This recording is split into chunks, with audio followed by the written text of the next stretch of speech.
1월 23일 새벽 예배를 시작하겠습니다. 사도신경으로 우리의 신앙을 고백하시겠습니다. 나는 전능하신 아버지 하나님 천지의 창조주를 믿습니다. 나는 그의 유일하신 아들 우리 주 예수 그리스도를 믿습니다.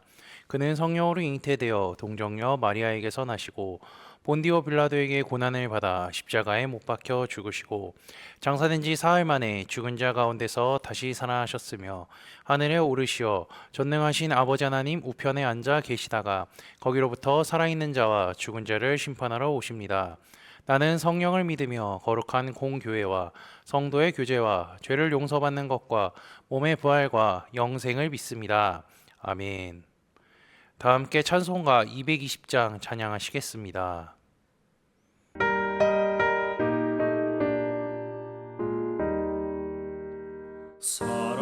사랑하는 주님 앞에 형제자매 한자리에 그 신은혜 생각하며 즐거운 찬송 부르네.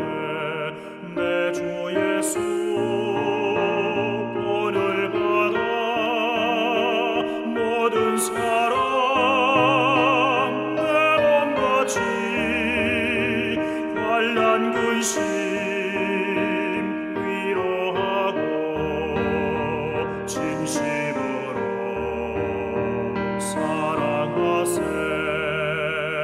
사랑하는 주님 앞에 온갖 충성 다 바쳐서 괴로우나 즐거우나 주님만 힘써 섬기네. 우리 주님 거룩한 손 제자들의 어르시사 남 섬기는 종의 도를 목소에게 보이셨네. 사랑하는 주님 예수 같은 주로 섬기다니 한 피마다 한 몸이군 형제여 친구들이여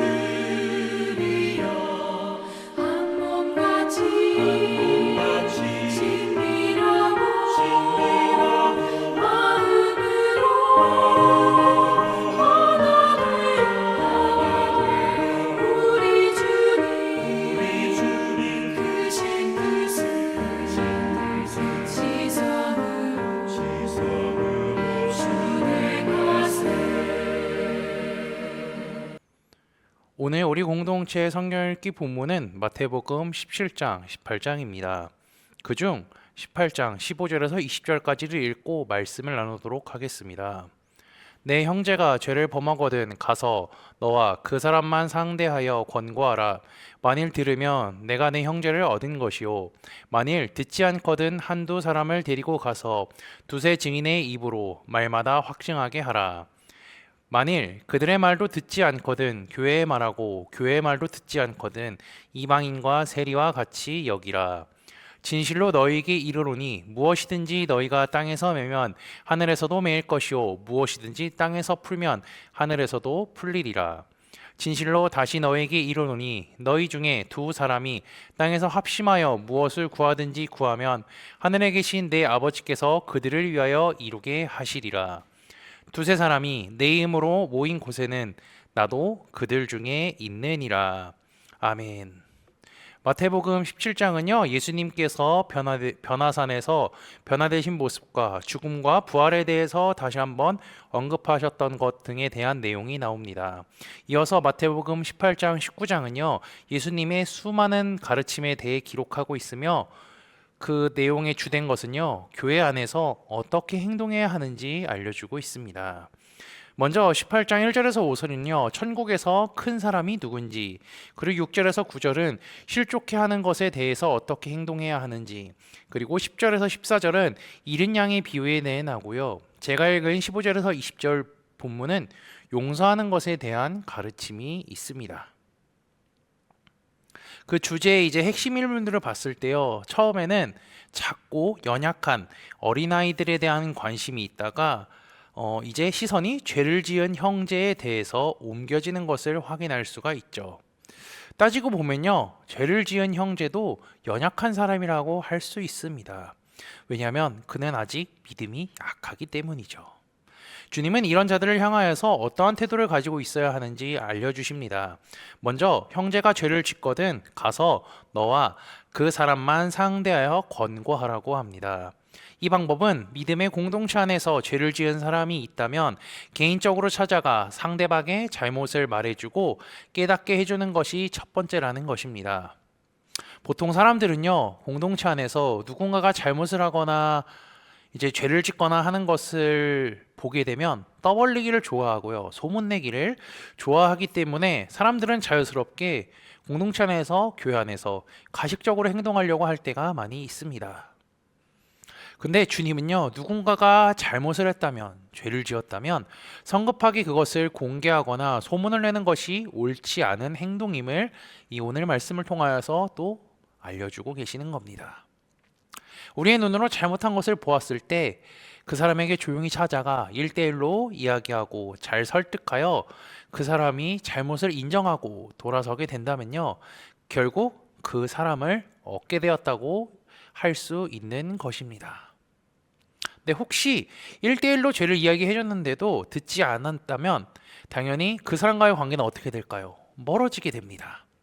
잠깐 생각을 한번 해볼까요? 우리 교회 안에 수많은 형제 자매들이 있습니다. 그 중에 어떠한 한 형제나 자매가 죄를 지은 것을 보고 찾아가 조용히 말했는데 듣지 않고 그냥 지나갔다면 이제 이 두 사람의 관계는 안 좋아졌습니다. 근데 만약 그 죄를 지은 사람이 관계가 안 좋아졌다고 해서 그 죄를 지은 사람을 멀리 한다면 이것이 옳은 것일까요? 나쁜 것일까요? 그리고 그 사람을 어떻게 해야 할까요? 그냥 그렇게 살게 둬야 될까요? 아닙니다. 공동체 안에 죄를 지은 사람이 있다면요.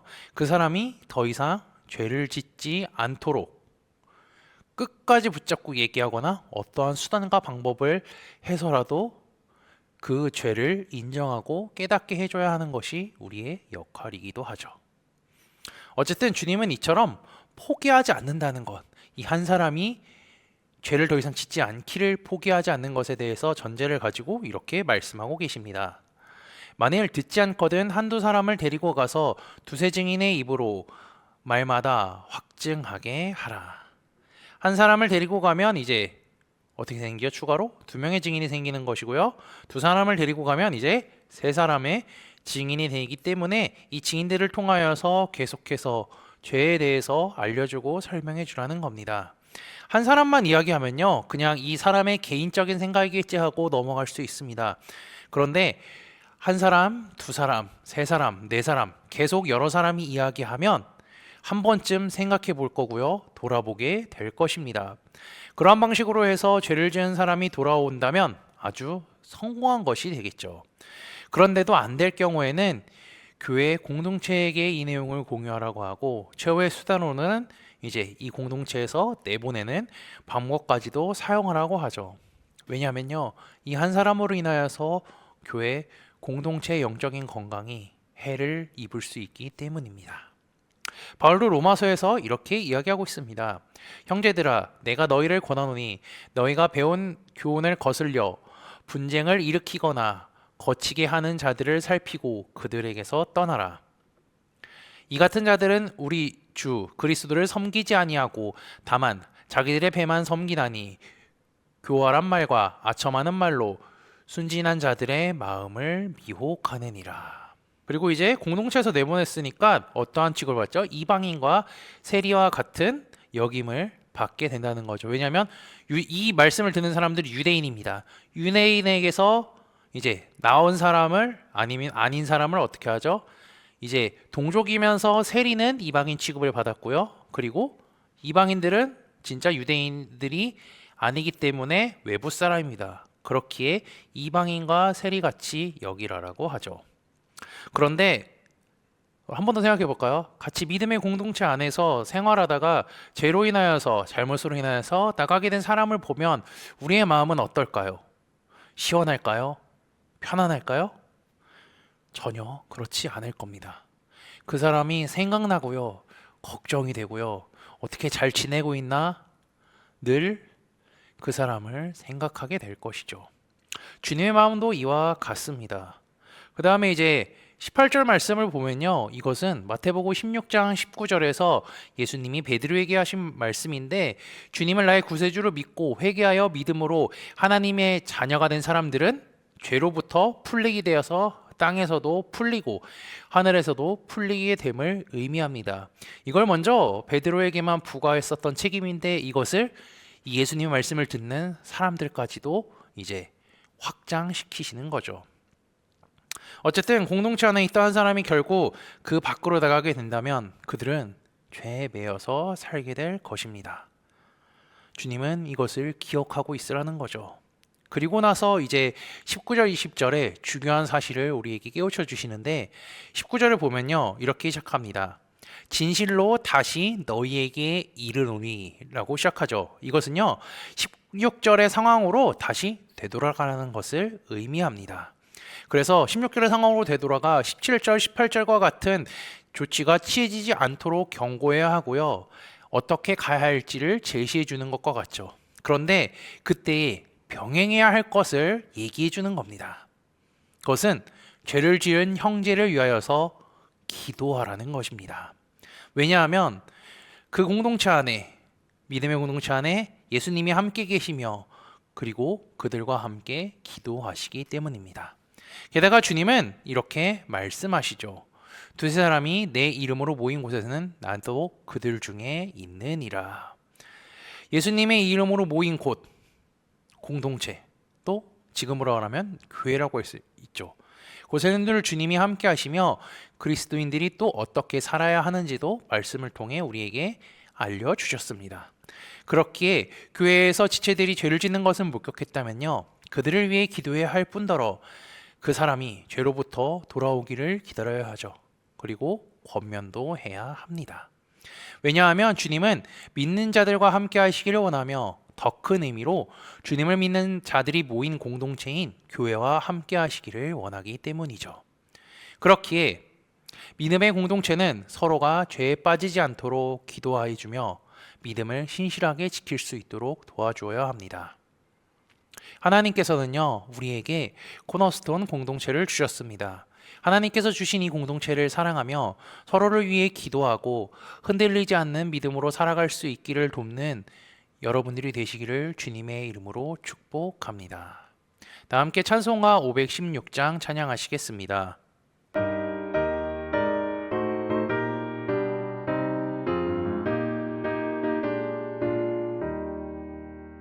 옳은 길 따르라 의의 길을 세계 만민이 찾는 길 이 길 따라서 살기를 온 세계에 전하세 만 백성이 나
다 함께 기도하시겠습니다.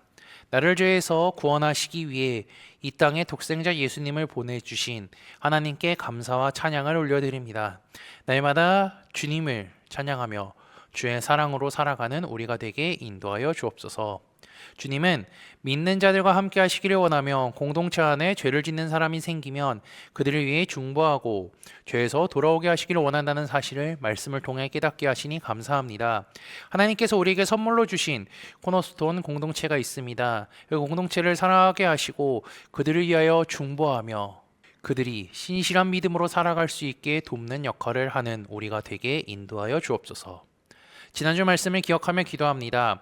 하나님의 친구는 세상 신분을 마음에 두지 않았을 뿐더러 유행을 기대하지도 않고 가라는 영혼을 구원하는 데 용기를 낸다는 말씀을 배우게 하시니 감사합니다. 아브라함이 하나님만 바라보고 살아간 것 같이 주님만 바라보고 살아갈 수 있는 우리가 되게 하시고 주께서 주신 삶을 최선을 다해 살아갈 수 있도록 인도하여 주옵소서. 아울러 연약하고 가난한 영혼을 사랑하는 마음을 주시고 그들의 영혼을 구원할 수 있도록 복음을 전할 수 있는 용기와 지혜를 허락해 주옵소서. 예수 그리스도의 이름으로 기도합니다. 아멘. 이 시간 합심으로 기도할 제목들을 나눕니다. 먼저 형제자매들의 고통을 위해 기도하시고요. 복음을 듣고 구원받는 사람이 많아지기를 위해 기도하시기 바랍니다. 교회를 이끌어 가시는 사랑하는 담임 목사님과 사역자들을 위해 기도해 주시기 바랍니다. 그리고 또한 우리 소그룹 원들로 인하여서 환호와 건강과 회복을 위해 가지고 계신 기도의 제목들을 놓고 기도하시기를 바라며 오늘도 주 안에서 승리하십시오.